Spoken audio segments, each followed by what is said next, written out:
I didn't believe him the night the fire started. That's the part that still keeps me awake. I'm writing this because I still see people online say, if someone lies a lot, just ignore them. And yeah, I get it. But sometimes ignoring the wrong person at the wrong time ruins lives.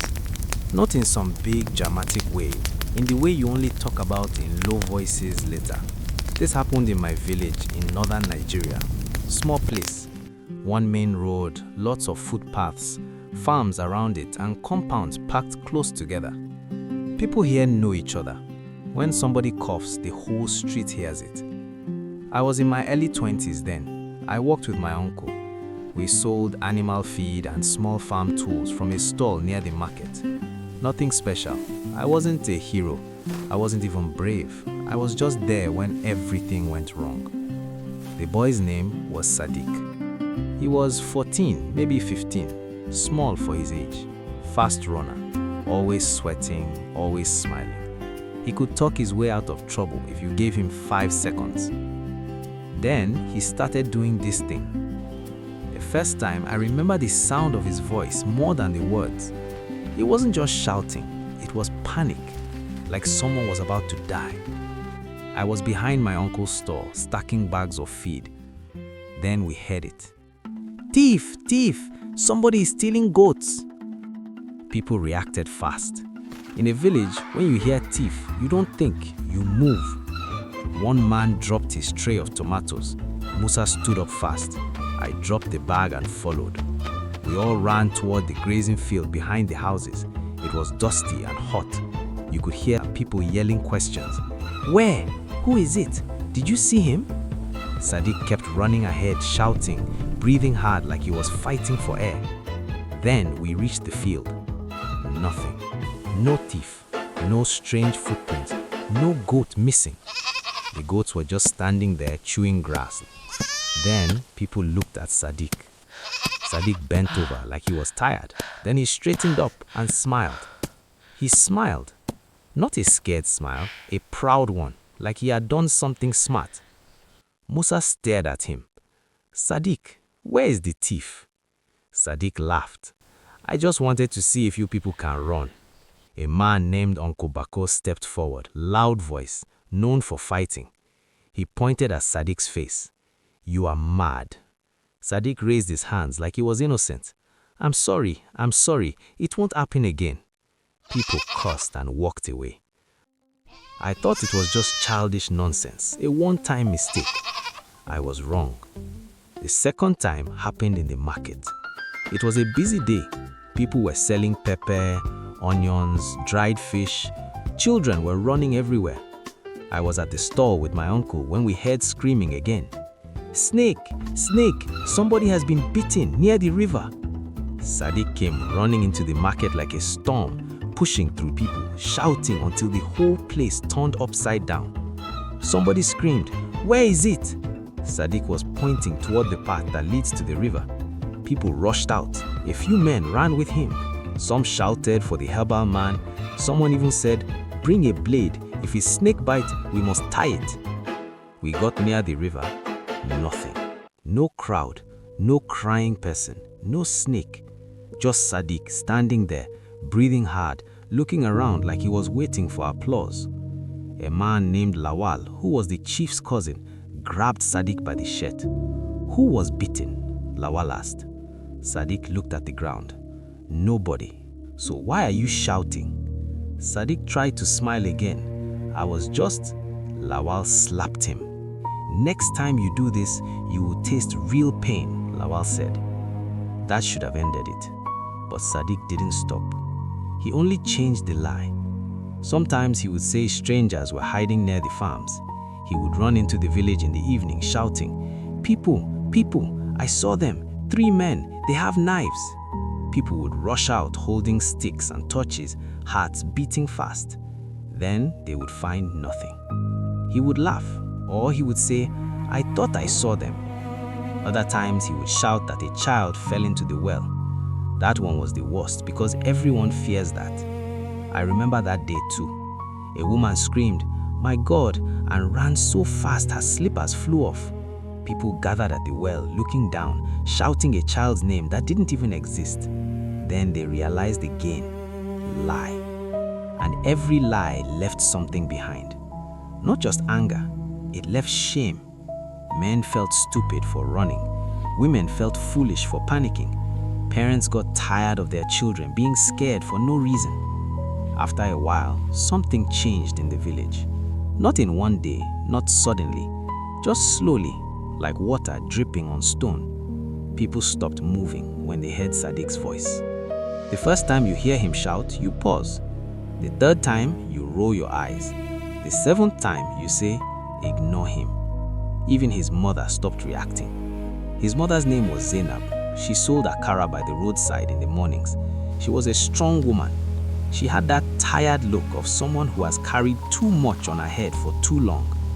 One morning, I saw her outside her house yelling at Sadiq. "What is wrong with you? Do you want people to hate you?" Sadiq stood there with his hands behind him, acting like a small child. "I was playing," he said. "Playing? One day they will not listen, and that day you will cry real tears." Sadiq shrugged. "Nothing will happen." Zainab pointed at him. "Go and bring water. Don't let me hear your voice in this village again." He walked away, kicking dust. Musa told me later, "This boy is going to learn the hard way." I laughed and said, "All boys learn the hard way." I didn't know we would all learn it with him. The fire happened on a Tuesday. I remember because Tuesdays were quiet days at the market. Less buyers, less noise. That evening, I closed early and went home. The air felt dry, Harmattan season. Around sunset, I was sitting outside with Musa and my younger cousin, Idris. We were on a low bench, drinking tea from small cups. We talked about normal things. Musa was complaining about money, Idris was talking about football. Then we heard it again. "Fire! Fire! Help! Help!" Musa didn't even stand up, he just sighed. Idris laughed. "This one again." I felt my stomach tighten for a second, but I pushed it away. Sadiq ran into our area, shouting, sweating, waving his arms. "Fire! Fire! Please, the shed is burning." Musa looked at him like he was looking at a mosquito. Sadiq stopped in front of us, breathing hard. His eyes looked different. "I'm serious," he shouted.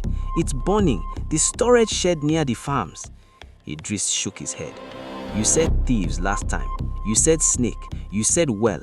Which one now?" Sadiq grabbed his own head like he wanted to tear his hair out.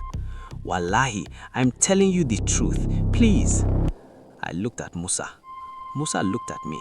We both didn't move. Because we were tired. Because we felt stupid before. Musa waved him away. "Go and call your uncle. Leave us." Sadiq's face twisted like he was about to cry. He turned and ran again.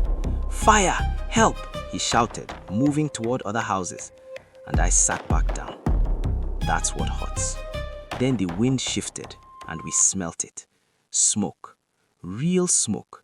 Not cooking smoke, not someone burning leaves far away. Musa stood up fast. "You smell that?" I stood too. We looked toward the farms and we saw it. A dark line rising into the sky. Then we heard shouting from other people. As we got closer, the heat hit us. The storage shed was on fire. It belonged to Sadiq's uncle, Alhaji Rabe. He stored maize, dried hay, and animal feed there. That shed was basically a box full of fuel. People ran with buckets and sand. Everyone was shouting, but nobody could really control anything. Sadiq was there, moving around like he didn't know what to do. "It's here," he shouted. "I told you." His uncle kept shouting, "Save the grain, save the grain," but it was already too late. The wind carried sparks to the dry grass nearby. The grass caught fast and ran toward the second shed. That shed held bags for many families, just normal people trying to survive the dry season. Women were crying as they dragged bags through the smoke. One man ran inside and came out with his shirt on fire. My uncle arrived, breathing hard. "Where were you?" he shouted. "I was coming," I shouted back. It was a lie. I had been there. I heard the first warning. I just didn't believe it. "Call the fire service." Someone yelled. People laughed bitterly because we didn't have one, not like that. This was just us against the fire. Buckets, sand, prayer. The first roof fell with a loud crack. Then the second shed started falling too. The heat was so strong my face felt like it was burning. I stepped back and saw Sadiq sitting on the ground. Just sitting. His knees were up, his arms wrapped around them. His face looked empty. His lips were shaking. I told them, he said quietly. I told them and they didn't come. After a long time, the fire slowed. Not because we stopped it, because it ran out of things to burn. By morning, the village looked tired. The smell of smoke was still in the air.